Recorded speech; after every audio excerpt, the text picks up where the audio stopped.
ये सब लड़कियाँ कितनी पतली लग रही हैं यार, मुझे भी ऐसी पतली होना है। मैं कैसे हूँ यार ये? अरे यार बाल लंबे नहीं हो रहे हैं, मैं क्या करूँ? मुझे भी सक्सेसफुल होना है यार, मैं क्या करूँ? ऐसा करती हूँ हेल्दी खाना खाती हूँ, पर यार मोटापा तो जा ही नहीं रहा है। मैं क्या करूँ? मुझे ऐसा लगता है मुझे ना घूमने चले जाना चाहिए, भूल जाना चाहिए सब कुछ। लेकिन नहीं यार, मुझे फैशनेबल भी बनना है। मुझे कोई प्यार क्यों नहीं करता यार? मैं क्या करूँ? मुझे ऐसा लगता है कि मुझे ना अपने आप को एक्सेप्ट कर लेना चाहिए जैसी हूँ वैसे, लेकिन फिर भी खुश नहीं हूँ यार, मुझे चैन की नींद नहीं आती। मैं सोशल मीडिया कम कर देती हूँ, लेकिन कुछ भी फ़र्क नहीं।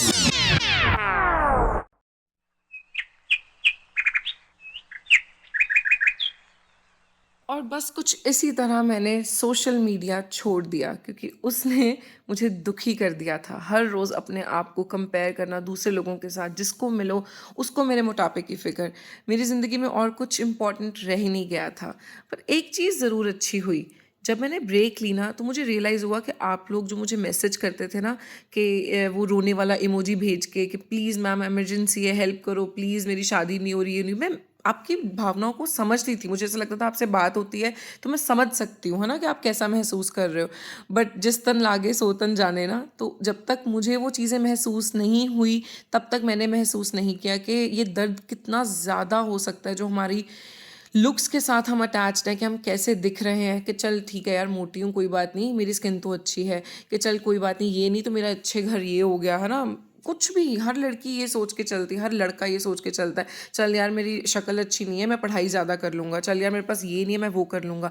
लेकिन एंड में हम इन चीज़ों को एक्सेप्ट नहीं कर रहे हैं, हम इन चीज़ों को दबा रहे हैं कि चल कोई बात नहीं कोई बात नहीं। बट अंदर से हम सबको ये चीज़ें कहीं ना कहीं बहुत ज़्यादा दर्द देती है कि हम उन जैसे क्यों नहीं दिखते जिनको हम देख के खुश होते हैं, जिनकी हम फोटोएं लाइक करते हैं। मैं आपके सामने एक beauty influencer, skin care influencer, doctor बन के आपको बोल रही हूँ कि हाँ यार आप अपनी स्किन ठीक करो, ऐसी करो, मेरे जैसी करो, उसके जैसी करो।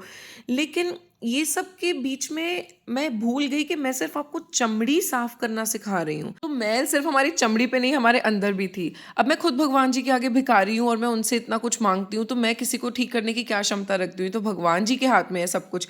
जब ये रियलाइज हुआ ना तो याद आया कि यार गलत चीज़ों पे अटैचमेंट है, इतने अटैच्ड अपनी स्किन, अपने मोटापे, अपने शरीर के साथ, कि हमें ऐसे लगता है कि बस इसी में सारा दुख और सुख है, जबकि असली चीज़ को हम भुलाते ही जा रहे थे। गलती की, एन्जॉय किया, भूल गए, और कोई ज़्यादा बोले तो फिर भाग जाओ, बस घूमने चले जाओ, छोड़ दो, ये कर दो, वो कर दो। तो इन सब चीज़ों से मुझे ऐसा लगा कि यार नेचर के क्लोज़ होना चाहिए। अब इंसान हर तरह से हाथ-पैर मारता है ना, तो आप लोग भी करते होंगे, कभी बच्चों में बिज़ी, मैं भी यही बोलती थी आपको कि चलो यार स्किन अच्छी नहीं भी हो रही है, आप मेहनत कर रहे हो, लेकिन उस टाइम पे किसी और चीज़ पे ध्यान लगा लो, है ना, घूम लो, फिर लो, बच्चों में ध्यान लगा लो, पेंटिंग कर लो, ये कर लो। मैंने भी ये सब कुछ किया क्योंकि मुझे यही इलाज लगता था।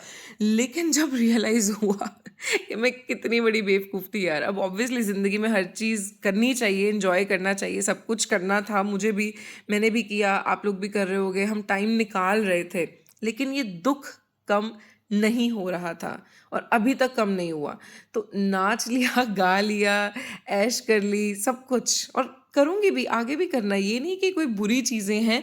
अब ज़िंदगी में मौका मिला है तो ज़रूर पहाड़ के ऊपर चढ़ के समुंदर के ऊपर नाचूँगी, है ना?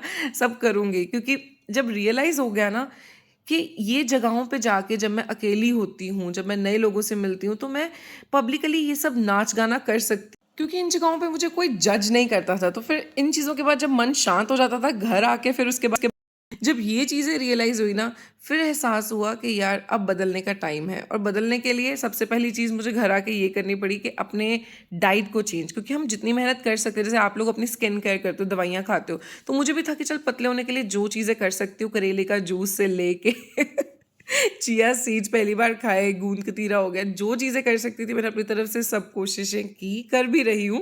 ठीक है। फिर सोचा कि चलो मेडिटेशन करनी चाहिए, तो ये धूप वाला लगा के केज में गार्डन में घूम रही थी, खुद पे हंसी आती है, फिर बीच में गलतियाँ भी हो जाती हैं। फिर सोचा नेचर के क्लोज हो जाना चाहिए, कि गार्डन में बैठी रहूँगी, है ना, चांद सितारों को देखूँगी, महसूस करूँगी जो अपनी लूनर एनर्जी होती है, हर चीज़ को महसूस किया।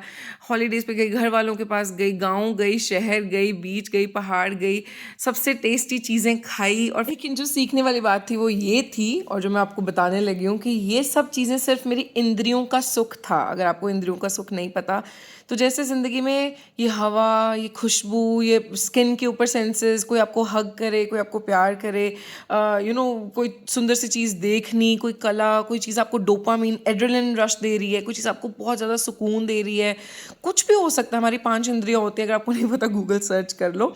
लेकिन इन चीज़ों को खुश करने के लिए इतना कुछ कर रही थी, एक्चुअल वाली चीज़ तो की नहीं, क्योंकि जो रूह है वहाँ तक का तो रास्ता तक नहीं पता था। तो इसलिए फालतू की चीज़ों में सिर्फ अपने प्लेजर्स को ही मैं पंप अप करती रही।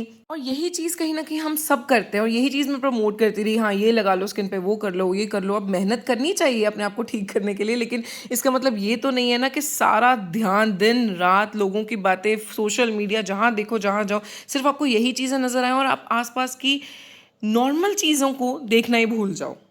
अब जैसे फॉर एग्जांपल ये, अब जैसे इनका मैंने ना एक प्ले देखा था। ये एक प्रोफेसर हैं, तो इन्होंने लाइव थिएटर किया, और मैं इतनी इम्प्रेस हो गई ना इनसे कि यार कमाल है। मतलब इनके पैर ही हाथ लगा लिए, बहुत लोग लगा रहे थे, बुजुर्ग तक रो लिए। इतना अच्छा प्ले था।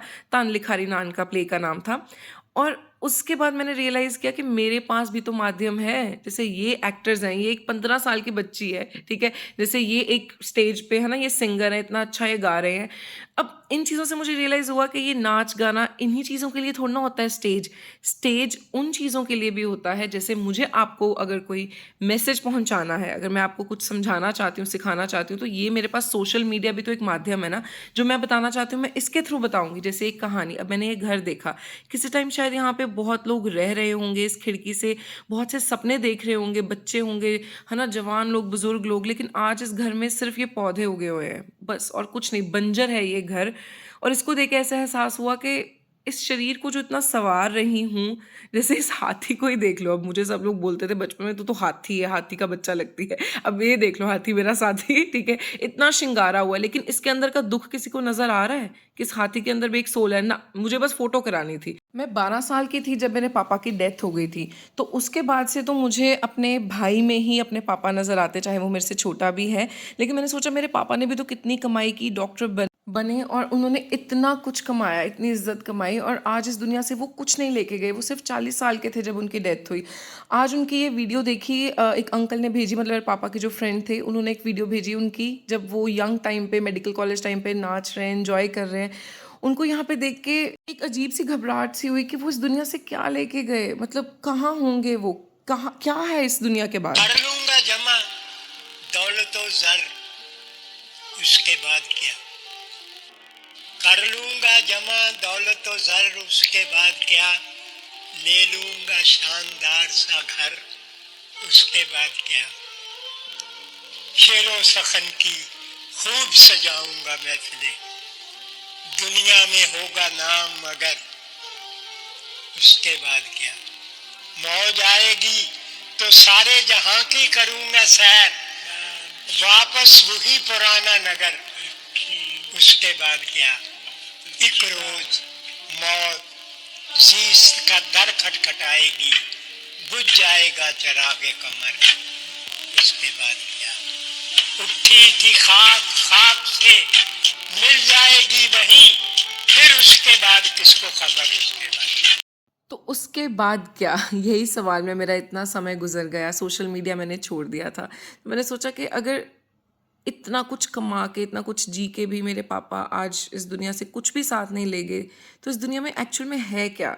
फिर मुझे अपना प्रेजेंट नज़र आता है। जैसे ये मेरी प्यारी सी भतीजियाँ, जिनके बिना मुझे लगता है मैं रह नहीं सकती, मैं इनको इतना ज़्यादा मिस करती हूँ। तो इनके अंदर इतनी इनोसेंस है कि ये मुझे कभी जज नहीं करते, कभी भी नहीं। इनको कोई फ़र्क नहीं पड़ता मैं कैसी दिखती हूँ, मेरा पेट है, मैंने अपने बाल मुँह के, है ना, मूछें हटाई हुई है कि नहीं हटाई हुई, मेरी मेरी आर्म्स पे बाल है कि नहीं। इनफैक्ट मैं तो उसके सामने जितना मर्जी खा सकती हूँ, मुझे टोकती नहीं है। इनफैक्ट ये तो मुझे और चॉकलेट देती है कि मैं आपको और चॉकलेट दे रही हूँ, आप और खाओ। इनको क्योंकि देखो यार, आप अपनी तरफ से पूरी मेहनत करते हो अपनी स्किन ठीक करने के लिए, लेकिन आपके रिश्तेदार, आपके आसपास के लोग, आपको सोशल मीडिया, हर जगह लोग यही बोली जाएंगे कि यार तू कितनी बुरी लग रही, तू कितनी बेकार लग रही। तो आपका दिल करेगा ना कि आप उन लोगों के साथ, उन बच्चों के साथ समय बिताओ जो आपको जज नहीं करते। और इनफैक्ट आपका ये भी मन करेगा कि आप भगवान के साथ जुड़ो, क्योंकि अब मुझे ये भी रियलाइज़ हुआ, चाहे आप किसी भी धर्म से हो, किसी भी इष्ट को, किसी भी गुरु को मानते हो, किसी भी पावर को मानते हो ना, सुप्रीम पावर को, तो एंड ऑफ द डे एक भगवान ही है जो बिल्कुल भी जज नहीं करता, बिल्कुल भी नहीं। चाहे वो लड्डू गोपाल तो बिल्कुल भी नहीं करते, ये तो इतने नटखट और इतने क्यूट होते हैं, ठीक है। अब मैं बोल रही हूँ ना, आप किसी भी भगवान जी को मानते हो, उनको आपके धर्म में आपको सिखाया गया होगा, डेफिनेटली ऐसा होगा कि आपको उनका नाम याद रखना है, उनका नाम लेना है, नाम जप करना है, चैंटिंग करनी है, या फिर you have to find glory in his name, ठीक है। आपको सिर्फ सुकून उसके नाम में, उसकी याद में, आपको सिर्फ अपने किसी भी तरीके से, चाहे आप मोती की माला जपो, चाहे आप मुसलमान हो तो आप तस्बीह 99 माला वाली जप लो, चाहे अगर आप हिंदू या सिख हो तो आप 108 वाली अपनी जो माला होती है वो जप लो, ठीक है। जिस भी तरीके से, क्योंकि अब जाके रियलाइज हुआ कि मैल और डेड स्किन हमारी सिर्फ स्किन के ऊपर नहीं जमती, हमारी आत्मा, हमारी रूह, हमारे सोल के ऊपर भी जमती है, और उसकी एक्सफोलिएशन, उसकी डर्मा प्लानिंग भी उतनी ज़रूरी है जितनी हम अपनी स्किन के लिए करते हैं। स्किन के लिए तो हमारे पास बहुत सारे प्रोडक्ट्स हैं और वो तो ठीक है, हम यूज़ करते रहेंगे, लेकिन अपनी आत्मा की डर्मा प्लानिंग करने के लिए आपको नाम जपना पड़ेगा, आपको उसकी याद में डूबना पड़ेगा।